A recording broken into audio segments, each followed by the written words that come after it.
Bienvenue dans Pause Sexo. Salut Céline. Salut Pascal. Bienvenue chères auditrices et auditeurs dans ce nouvel épisode qui parle sexualité dans le détail. On rentre dans le vif des choses, on creuse, on se questionne et on apprend énormément de choses. Aujourd'hui, on va parler des zones érogènes chez les femmes. Voilà. Et un petit jingle et on est parti. Alors, dis-moi tout sur les zones érogènes chez les femmes. Je suis tout oui. Ça m'intéresse beaucoup. Qu'est-ce qu'on appelle zone érogène déjà ? Alors, une zone érogène... Alors, c'est quoi ? C'est une zone qui stimule. Alors, vas-y, dis-moi, définition. Oui, définition. La zone érogène, c'est un endroit du corps dont la stimulation, c'est-à-dire la caresse ou le toucher, ou tout autre type de toucher d'ailleurs, entraîne une sensation de plaisir que l'on va interpréter comme érotique, en fonction du contexte, en fonction de son histoire, en fonction du rapport à son corps, en fonction de ses expériences antérieures. Donc c'est vraiment toute zone du corps peut être érogène. Ça c'est important. C'est-à-dire que ça se travaille. Les zones érogènes peuvent se développer au cours de la vie. Et ça se développe, c'est pas du tout fixe, et ça se développe, et ça se travaille, et ça peut se travailler dans la relation, la relation à l'autre, en fonction du contexte. Parce qu'évidemment, quand on touche notre corps, toute zone peut être érogène, mais elle ne va pas être considérée comme érogène. Elle va considérer comme érogène en fonction du contexte.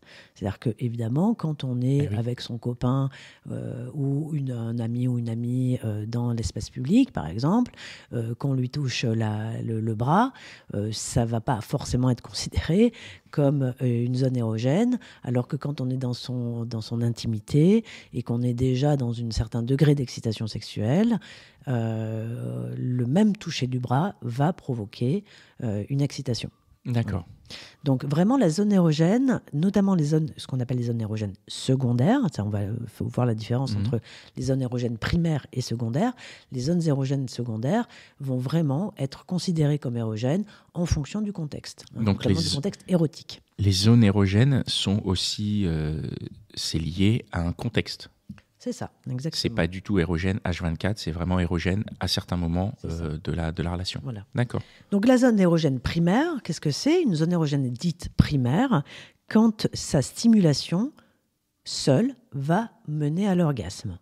Donc chez la femme, grosso modo, c'est le clitoris. Attends. Dans une certaine mesure... Attends, je comprends pas. Le clitoris, c'est une zone érogène, mais c'est pas un organe sexuel ? C'est quoi la différence ? Mais la zone érogène, c'est une zone dont la stimulation entraîne un orgasme. Donc, le clitoris est une zone érogène. D'accord. Donc, la stimulation du clitoris... Ça peut mener à l'orgasme. C'est la seule chose qui va mener à l'orgasme, quasiment. D'accord, ça peut. C'est pas que ça peut. C'est grosso modo, tu vas rarement avoir des orgasmes sans stimulation du clitoris. D'accord. Qu'ils soient internes ou externes, mais ça, on va y revenir. Donc ça, c'est la zone érogène primaire de la femme. Ça, c'est le clitoris. Il peut y avoir aussi le mamelon, parce qu'on sait aujourd'hui que certaines femmes peuvent avoir des orgasmes uniquement par stimulation du mamelon. D'accord. Mais même... Aujourd'hui, on sait, on a eu des expériences en IRM, etc. Certaines femmes peuvent avoir aussi un orgasme uniquement par l'imagination, c'est-à-dire en entraînant leur esprit à se stimuler. Donc le cerveau est une zone érogène primaire ? Je dirais même que le cerveau est la plus grande zone érogène, que ce soit chez les hommes ou chez les femmes. C'est-à-dire qu'on ne peut pas se passer de notre cerveau pour avoir un orgasme ni du plaisir. Donc quand tu dis par l'imagination, c'est vraiment juste sans aucun autre contact physique que celui de faire... Sans aucune autre stimulation, sans stimulation physique. Oh, okay. Voilà. Donc la zone érogène primaire, c'est une zone érogène qui peut à elle seule entraîner un orgasme. La zone érogène secondaire... Excuse-moi, donc on a dit le cerveau, le clitoris, le mamelon, l'anus pas du tout ?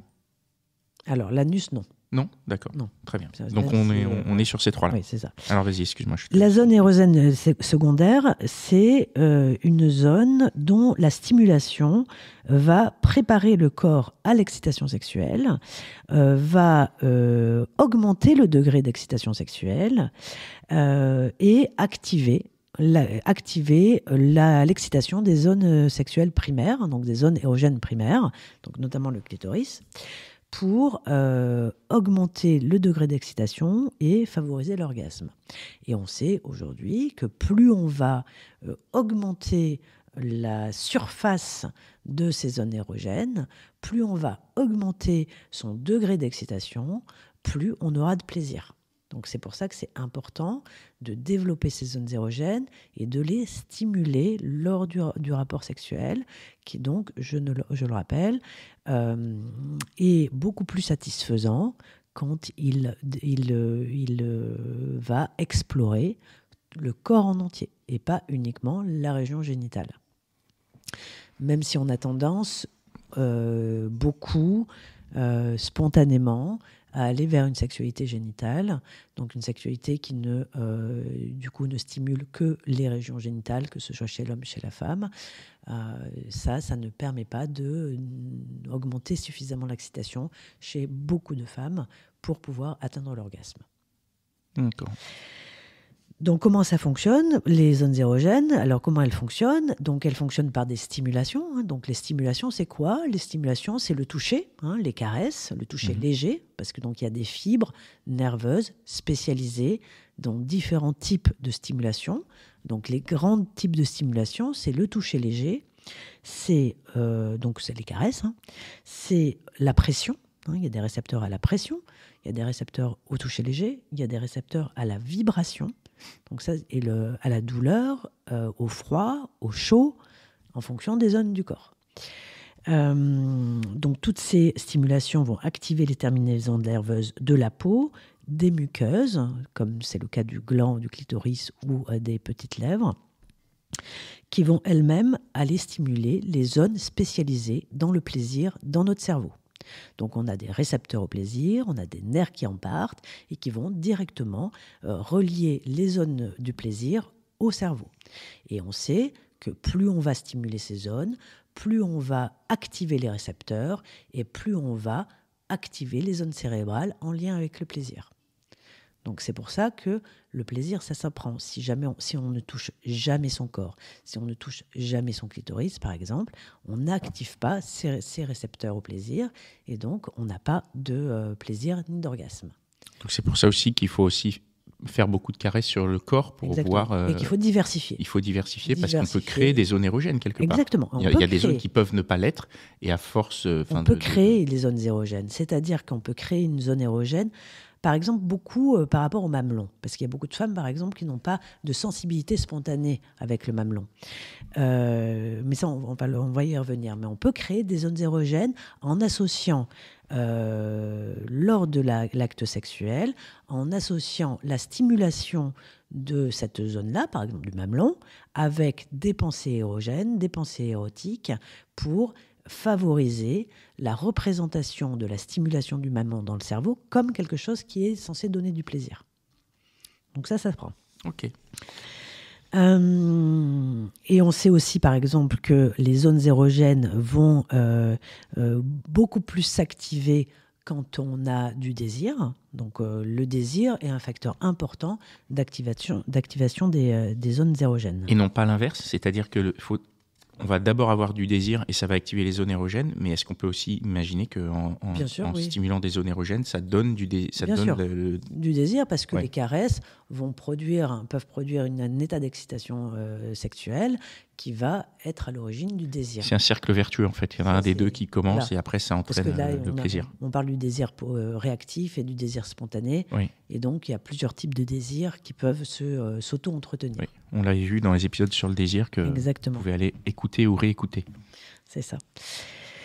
Donc chez la femme, les zones érogènes primaires, c'est grosso modo le clitoris et le vagin. Donc même si le vagin, c'est pas un organe sexuel, enfin c'est pas une zone qui procure du plaisir en tant que telle, parce que je le rappelle, hein, il n'y a pas de récepteur au plaisir dans le vagin.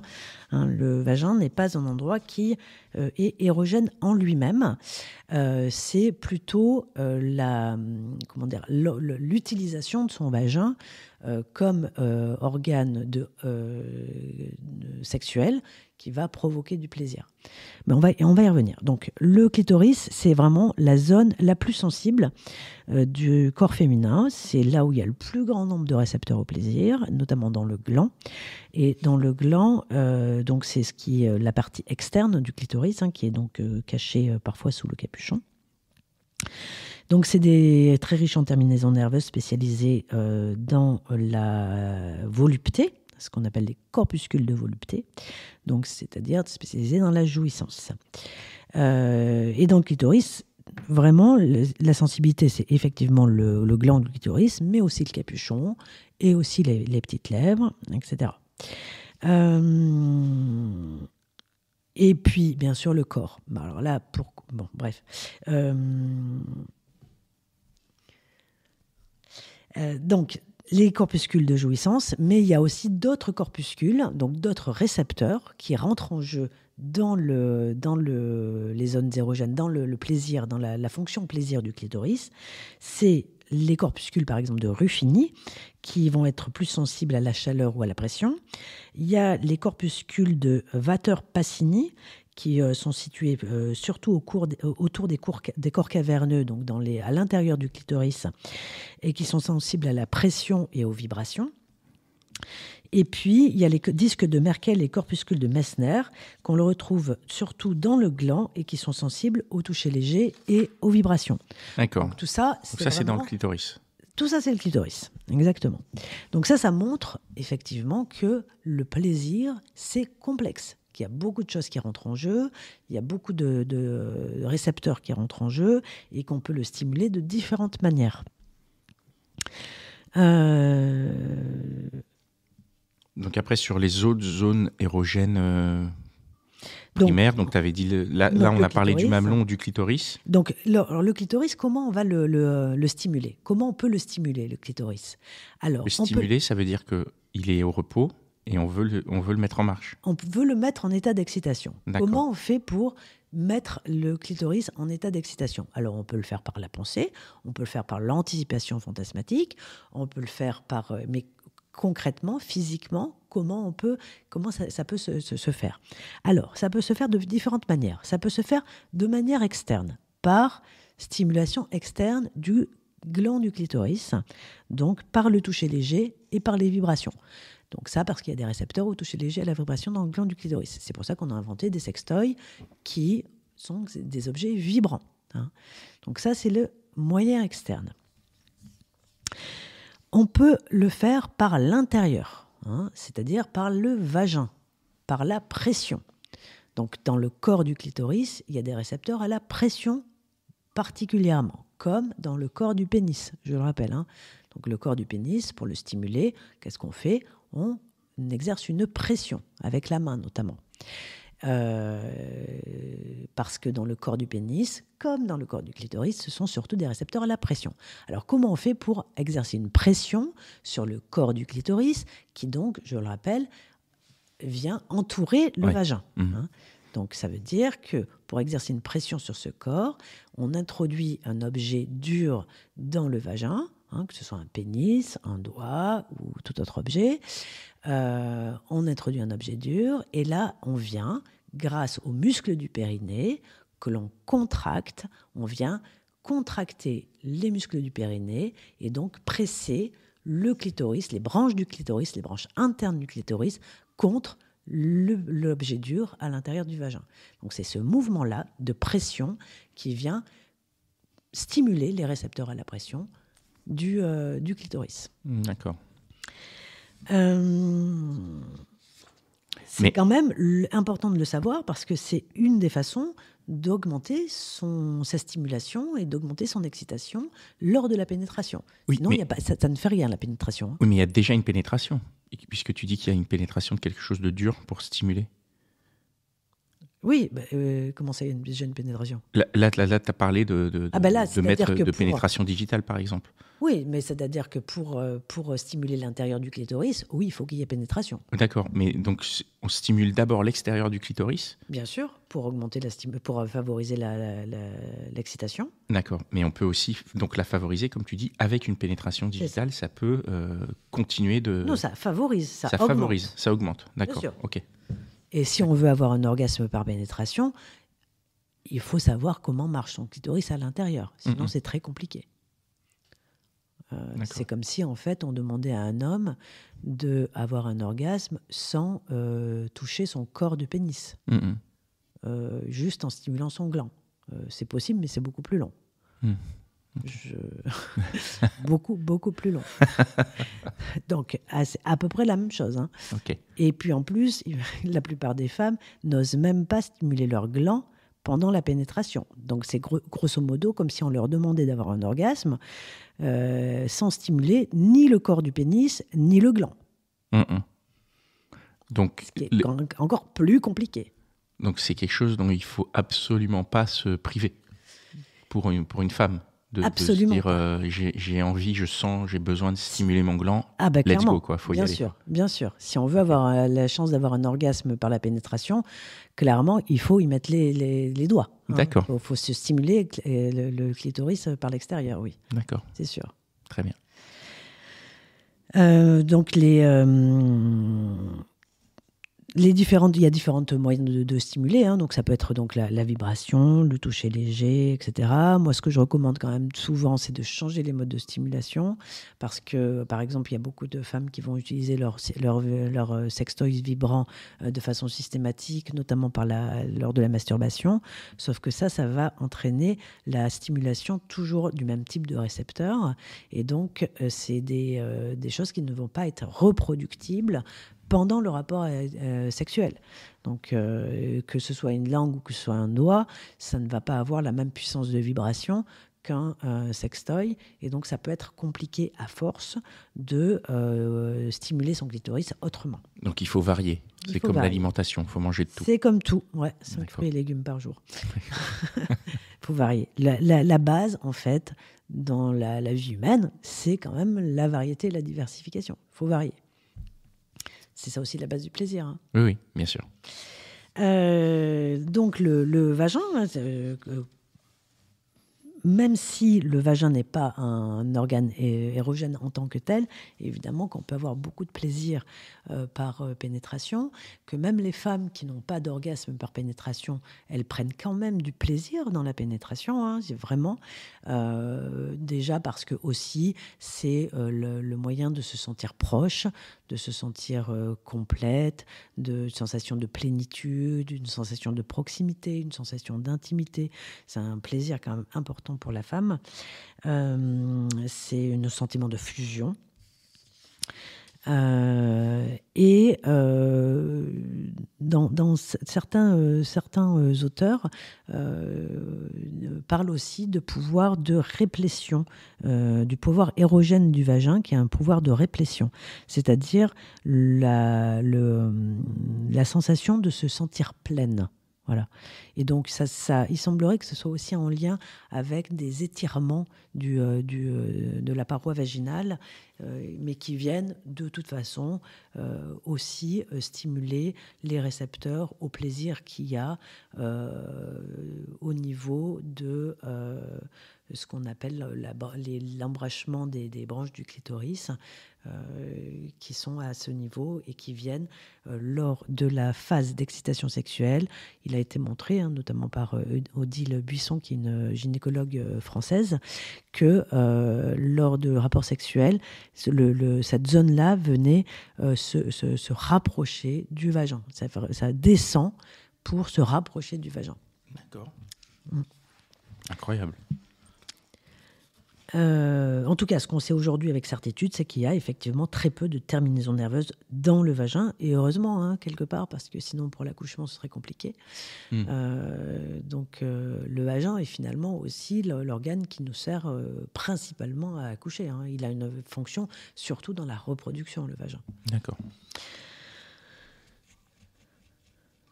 On reparlera, hein, de toute façon de ce vagin et dans le point G, parce que le point G a fait parler beaucoup de lui, hein, a fait couler beaucoup d'encre. Ben oui, existe-t-il ? Ce sera un autre épisode, on pourra revenir dessus. C'est ça, on va revenir sur ça, sur le point G, parce que c'est vrai que ça fait le point G et donc la femme fontaine. Puisqu'il semblerait que, selon certains écrits, c'est lié, mais je vous dirai tout ce que l'on sait aujourd'hui sur le point G et sur la femme fontaine. Passionnant. Donc là, on est toujours sur des zones érogènes primaires ou... Voilà, ça, on est toujours sur les zones érogènes primaires, exactement.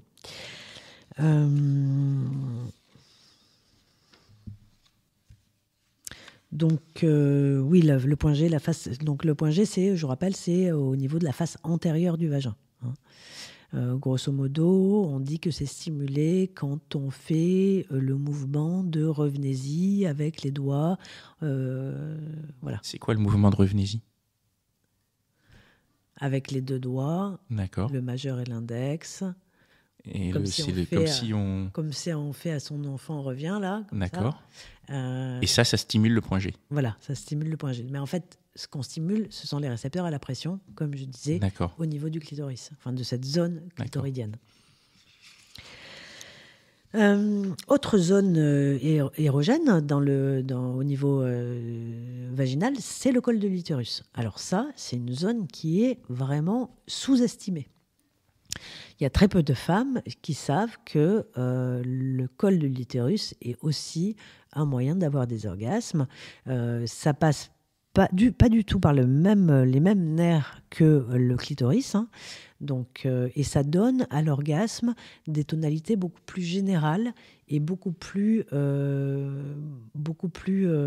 profondes. Parce qu'en fait, ça passe par le nerf vague. Et le nerf vague, je vous rappelle, c'est ce nerf qui permet de contrôler tout ce qui est non volontaire, comme la respiration, comme la tension artérielle, etc. Et c'est celui qui est mis en cause dans les malaises vagaux. Et donc, la stimulation du col de l'utérus peut effectivement aboutir à un orgasme qui va entraîner comme une sensation de relâchement général. Mais là, tu parles de la stimulation du col de l'utérus par une femme ? Non, ça, c'est par la pénétration. Donc, par la pénétration. Oui. Donc, ça, c'est une pénétration profonde, du coup, hein, parce que le col de l'utérus, c'est au fond du vagin. Donc, c'est au fond du vagin. Donc, comment on l'atteint ? On l'atteint par le pénis en stimulant. Un peu, c'est comme le marteau-piqueur. Enfin, d'accord, donc c'est la stimulation profonde du vagin en marteau-piqueur. Voilà, si les hommes veulent faire des va-et-vient rapides dans le vagin, ils vont stimuler le col de l'utérus. D'accord, mais donc une femme ne peut pas stimuler elle-même son col de l'utérus par la masturbation ? Ah non, ça c'est plus compliqué. C'est trop loin. Oui, c'est trop loin. D'accord, c'était ça le sens de ma question. Les doigts sont plus courts en général, oui. Donc la stimulation du col de l'utérus, ça se fait par la pénétration. Voilà. Et ça provoque, quand c'est bien fait, quand c'est réussi, ça provoque un orgasme qui est proche du relâchement total. C'est ça. Parce qu'on atteint le nerf vague. D'accord, exactement. Ça me permet de bien visualiser. Je te remercie. On entend beaucoup aussi parler de deep spot. Je ne sais pas si tu as entendu parler des non, deep jamais, spots. Jamais, non. C'est quoi ? Dis-moi. Les deep spots, c'est ce qu'on appelle les points profonds, qui donneraient des orgasmes à coup sûr. Alors, dans la presse féminine, c'est beaucoup, ça a été beaucoup relayé pendant un temps. Alors, il y avait le point A, le point P, le point donc antérieur, un spot antérieur, un spot postérieur, donc qui correspond en fait aux cul-de-sac vaginaux, c'est-à-dire ces zones qui sont entre le vagin et le col de l'utérus. Ok. Bon, grosso modo, il n'y a eu aucune étude sur les deep spots, aucune étude scientifique. Donc, on peut, à mon avis, oublier, mais moi, je pense que ça vient stimuler effectivement le col de l'utérus, les points profonds. D'accord. C'est pas que ça n'existe pas, c'est que c'est des noms particuliers pour quelque chose qui est autre chose. D'accord, ok. C'est du rebranding. Voilà, en tout cas, c'est le plaisir lors de la pénétration profonde en lien avec le pouvoir érogène du col de l'utérus. D'accord. Alors, les zones érogènes secondaires, d'abord les seins. Les seins, c'est quand même une zone érogène très importante. Et on sait, par exemple, que la stimulation du mamelon, il y a eu des études qui ont été faites, et que la stimulation du mamelon va augmenter le plaisir sexuel chez à peu près 80% des femmes. On sait aujourd'hui qu'il y a des récepteurs au plaisir dans le mamelon, et que ces récepteurs donc, sont reliés au cerveau par des nerfs et viennent et sont reliés à une zone qui est juste à côté de la zone qui est reliée au clitoris. Donc ça veut dire que en associant la stimulation de son clitoris et la stimulation de ses mamelons, on va permettre au cerveau d'associer stimulation mamelon et clitoris. Et on va lui permettre ensuite de confondre un peu les deux. Et on va lui permettre du coup d'avoir des orgasmes uniquement par stimulation des mamelons. Voilà. Parce qu'en fait, pour le cerveau, si on lui apprend ça, et qu'on stimule uniquement le mamelon, c'est finalement comme si on stimulait aussi le clitoris. D'accord. Et certaines femmes le sentent très bien. C'est-à-dire qu'elles sentent très bien que la stimulation du mamelon vient comme si ça venait stimuler aussi le clitoris et qu'elles ressentent l'excitation dans le clitoris. C'est un apprentissage. C'est un apprentissage. Mais on peut apprendre aussi ça on peut apprendre ça pour toutes les autres zones. On sait qu'il y a d'autres zones érogènes chez la femme qui marchent très très bien. C'est la nuque, c'est les oreilles, et ça peut marcher aussi pour toutes les autres zones du corps. Mais donc de les associer, ça va être plus long. Oui, ça va être plus long parce que c'est pas des. Pourquoi ça va être plus long? Parce que c'est pas la même nature de. Parce que les zones cérébrales sont moins proches que celles du clitoris. D'accord. Ok. Donc ça, c'est des études qui ont montré que donc vraiment que la stimulation du mamelon, ça active quasiment la même zone du cerveau que la stimulation du clitoris.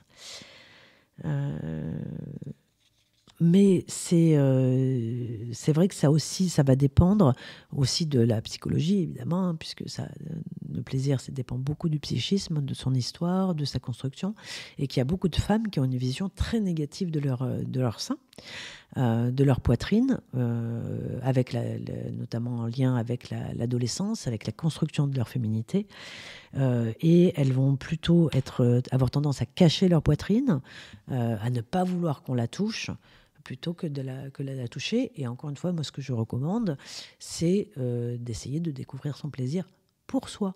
Donc, c'est développer sa sexualité personnelle. Si on trouve que pour l'instant, on n'en est pas là et qu'on n'a pas envie qu'un homme la touche, c'est pas grave. Il ne faut pas se forcer. On ne se force pas. La sexualité, c'est du plaisir. Donc, on ne se force pas. Mais on peut quand même apprendre pour soi. C'est-à-dire à se faire du plaisir pour soi-même. Et la stimulation du mamelon peut très bien être faite aussi dans le cadre d'une découverte de son propre plaisir. Et donc là, il y a eu des études qui ont montré également que la stimulation des mamelons et même leur succion, que ça peut être donc fait par le toucher, par la pression, par la succion, provoque une libération importante d'ocytocine. Et l'ocytocine, c'est, je le rappelle, une hormone qui est mise en jeu dans tous les phénomènes d'attachement, notamment, mais aussi de bien-être, et qui favorise l'orgasme. D'accord. Le mamelon se stimule globalement par la pression, donc on va soit le presser entre ses doigts, soit le mordre, le mordiller. L'aréole. Le lécher, ça marche aussi? Ah non, c'est l'aréole. Voilà, okay. L'aréole, donc c'est la zone sombre qu'il y a autour du mamelon, Ouais. Le téton, pardon. C'est le téton, c'est la pression, le mordillement. D'accord, c'est ça. Vers la succion. Donc le téton, c'est la partie qui dépasse. Exactement. Mordillement, succion et pression. Succion. D'accord. Ouais, et pression. L'aréole, donc c'est la partie sombre autour du téton, ça va être beaucoup plus le toucher léger. D'accord. Donc les pincements, les choses comme ça, c'est plutôt pour le téton et le glaçon aussi, pour le mamelon. Parce que même les seins vont réagir à l'excitation sexuelle. Donc sous l'effet de l'excitation sexuelle, le sein va se contracter, le téton va durcir. Mm-hmm. Et il y a une érection, même ce qu'on appelle une érection du téton. D'accord. Donc les autres zones, à part le sein, ça peut être toute zone, en fonction de chaque femme, en fonction de son histoire, en fonction de son apprentissage de la sexualité, en fonction de ses premières expériences sexuelles, en fonction de son rapport à son corps et de sa sexualité en général. Et mieux on se sent dans son corps, plus on a des zones érogènes développées. Et dans ces zones, c'est surtout donc le lobe de l'oreille, la nuque, le cou, l'intérieur des genoux, les fesses, l'intérieur des cuisses, la bouche, toutes les zones où la peau est très fine, beaucoup moins par exemple les pieds très peu, les mains très peu. Voilà. Et la zone anale, oui. Donc ça, on en parlera plus spécifiquement dans le podcast, l'épisode sur la sexualité anale. Mais l'anus, oui, c'est aussi une zone érogène dans laquelle il y a des récepteurs au plaisir. La peau y est très fine, elle est très sensible. En revanche, il n'y a pas de récepteur au plaisir dans le rectum. Donc une fois que la pénétration, ce qui va vraiment donner du plaisir aux femmes, c'est le passage de l'anus, donc la stimulation de la marge anale, de la zone anale. Et ensuite, lors de la pénétration, c'est d'autres mécanismes qui se mettent en place et pas du tout, pas du tout une stimulation de récepteurs du rectum. Ok. Voilà, donc, évidemment, et puis la vulve, c'est comme on l'avait vu sur l'épisode dans la vulve, la vulve est aussi une zone érogène. Alors, c'est pas une zone érogène primaire, parce que la stimulation seule de la vulve ne permet pas l'orgasme, mais c'est évidemment une zone érogène importante qui permet d'augmenter son excitation et très sensible donc au toucher léger. Donc la vulve, c'est vraiment le toucher léger. Il faut y aller en douceur. Le clitoris, c'est plus la pression et la vibration. Ok. Voilà. Génial. Et au niveau donc il y a eu des études sur les zones érogènes qui les ont classées par ordre de érogénicité, on va dire.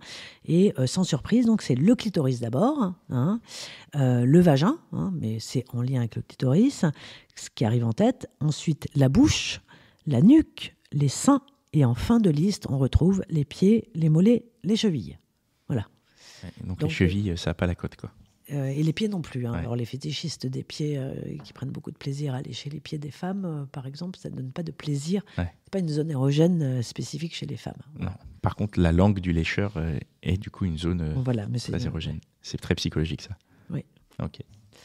Et également, les zones érogènes sont beaucoup plus étendues lors du rapport avec quelqu'un d'autre que lors de la masturbation. Donc ça, on a vu que il y a eu des études aussi qui ont montré que les zones érogènes s'étendaient, sont beaucoup plus facilement stimulables quand on est dans un rapport avec quelqu'un d'autre que quand on est dans un rapport avec soi-même. Bon, c'est un peu comme des chatouilles, parce que c'est très difficile de se faire des chatouilles soi-même. Oui, effectivement, oui. Voilà. Oui. Donc, alors que, d'accord, ok. Voilà. Parce qu'en fait, le cerveau éteint une partie des stimulations quand on se le fait à soi-même. Ok.